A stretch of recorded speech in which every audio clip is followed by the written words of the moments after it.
রাজ্য নেতা মতিউর রহমান সাহেব এবং আমাদের উত্তর দিনাজপুরের সমস্ত বীর যোদ্ধা নেতা ও কর্মীদেরকে সকলকে আমি আমার অন্তরস্থল থেকে সবাইকে আর একবার সালাম জানাই। আসসালামু আলাইকুম। আমরা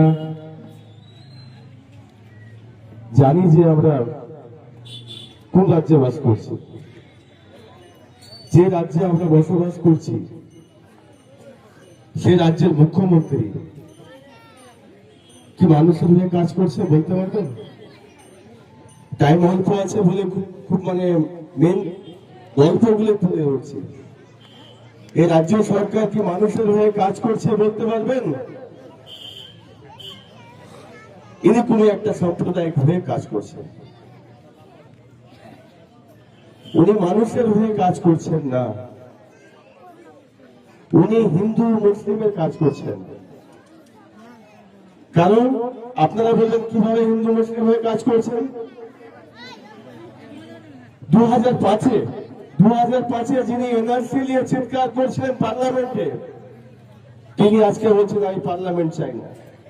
পার্লামেন্টে চিৎকার করছে এনআরসি নিয়ে, আর আজকে উনি বলছেন যে আমি এনআরসি চাই না। বলছেন না? আমরা মিথ্যা কথা বলবো না, কারণ এমআইএম এর নেতা কর্মী কখনো মিথ্যা কথা বলবে না, যা আছে পরিষ্কার কথা বলবে। উনি 2005-এ এনআরসি নিয়ে পার্লামেন্টে গিয়ে কান্না করে বলছিলেন এনআরসি চাই। আজকে ওই মমতা ব্যানার্জি বলছে এনআরসি চাই না। বাংলায় বিজেপিকে এনেছে মমতা ব্যানার্জি, আজকে বলছে মমতা ব্যানার্জি যে আমি এই বিজেপিকে রাজ্যে দেখতে চাই না। বলছে না?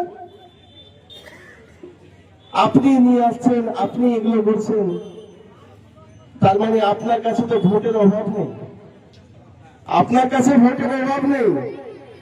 আপনি একবার বলে দিবেন এসআইআরে আবার যদি আপনারা ভুলভাল করেন তাহলে আবার বিজেপি চলে আসবে, আবার আমরা ভোট দিব, দিব না, বলতে হবে না, ভোট দিয়ে যাবো আবার।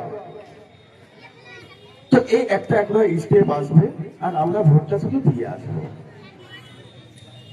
যখন আপনি বলবেন যে দিদিমণি কিছুদিন আগে যে পার্লামেন্টে একটা বিল পাস হলো, ওকাবের বিল,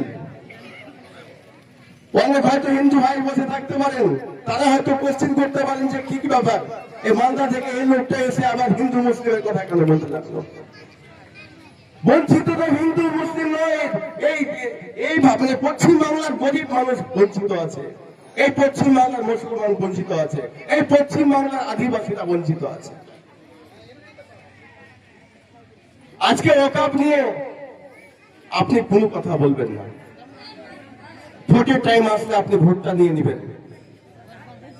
আপনার এলাকার যেগুলো নেতাগুলো আছে তারা ভোটটা চাইতে আসবে। এবার দিদি কি দিয়েছে জানেন?